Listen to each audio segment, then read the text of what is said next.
and welcome to Polo In The Pines 2014, our third annual event benefiting Cure Childhood Cancer, which is why I'm wearing red. It is a privilege to host this special event near and dear to my heart.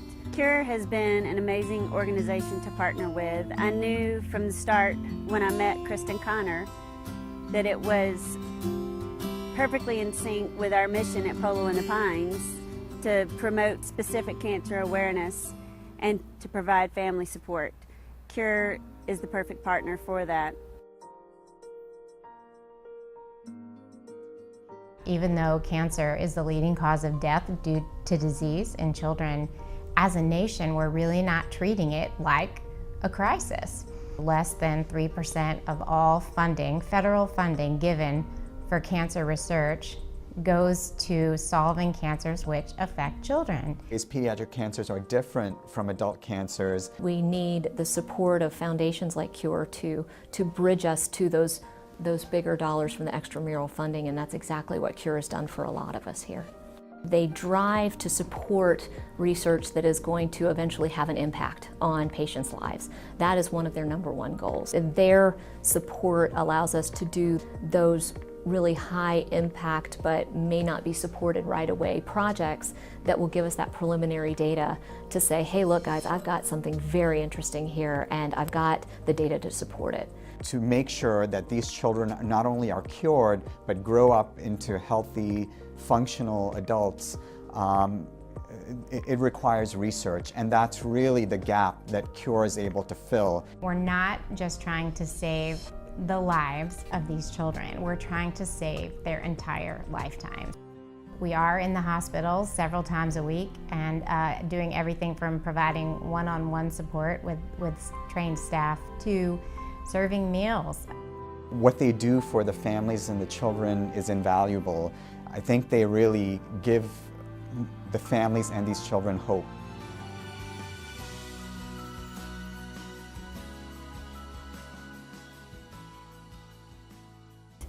We have some very special honorees for you this year, Trey Rude and Stephanie Zimmerman. We have another story that we'll be sharing with you on this video with my husband, Matt Fowler. When I was 19 years old, I developed a really bad chest cough. I went to the doctor and I was diagnosed, or I was treated for bronchitis for 3 months.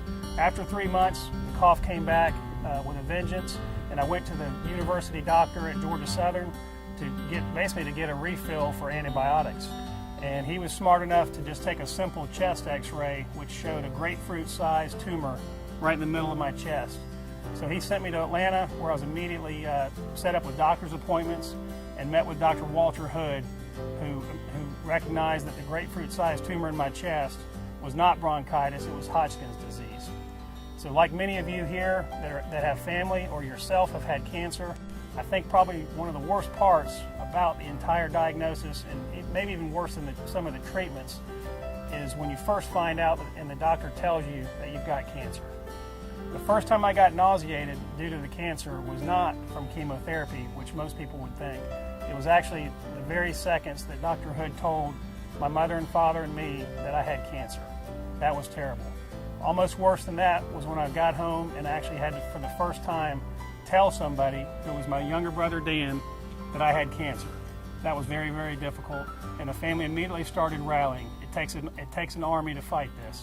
It certainly did for us, and a lot of times we'll focus on the patient. Well, the patient is the one actually taking the treatments, but the entire family is the one going through cancer, not just the one doing the treatments week in and week out and meeting with the doctor's appointments. The main thing I'm thankful for are my parents and my family. The one thing cancer did teach me was to pray more than I've ever prayed before. So what cancer did to me is it made me sick. It made me nauseous, it made my hair come out, made me feel terrible. What it did for me was give me a lot of life lessons at a young age.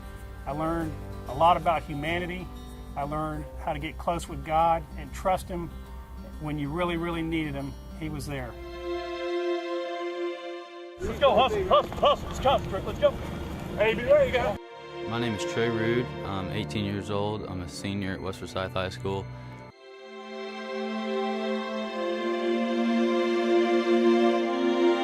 My freshman year in high school, I was diagnosed with stage 3 melanoma cancer. Since then, it's been a long road and a tough road.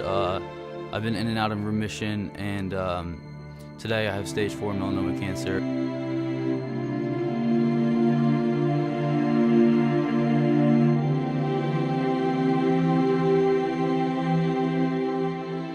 I love football. I love playing football, and being diagnosed and then being around the coaches, teammates, and just that whole atmosphere was just a great way to escape the whole cancer thing and just go out there and play football. I mean, that's just what I love doing, and that's what I did.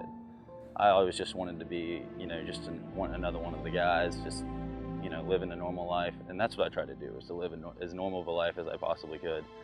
And just to, stay in the flow of things and just, live life. I mean, what else can you do? When I was discharged from the hospital from getting my treatment, and then I moved into my dorm the next day. And I came here 4 years ago, and I didn't know, what the next 6 months was even looking like. And now that I've made it this far, 4 years, I mean, it's kind of crazy to think about that I've made it this far, honestly. Keep faith, have hope, and just be patient, and stay as positive as you can, because that's most important. And the more positive you stay, and the better people you have around you to help that happen, just really helps out. Give people hope. That's what it's all about. It's just to give people that have melanoma and a cancer like this hope that, there is an answer out there, and it can be done.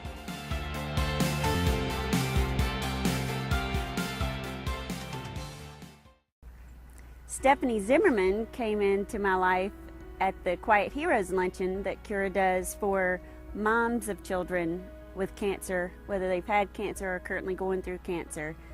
I knew from the moment that I met her that she was going to be our keynote speaker this year. And we're excited to share her journey with you that is extra special. Some of these pictures show a very little girl with a tender heart, but in a huge heart, to fight and to keep fighting so that she can help other people.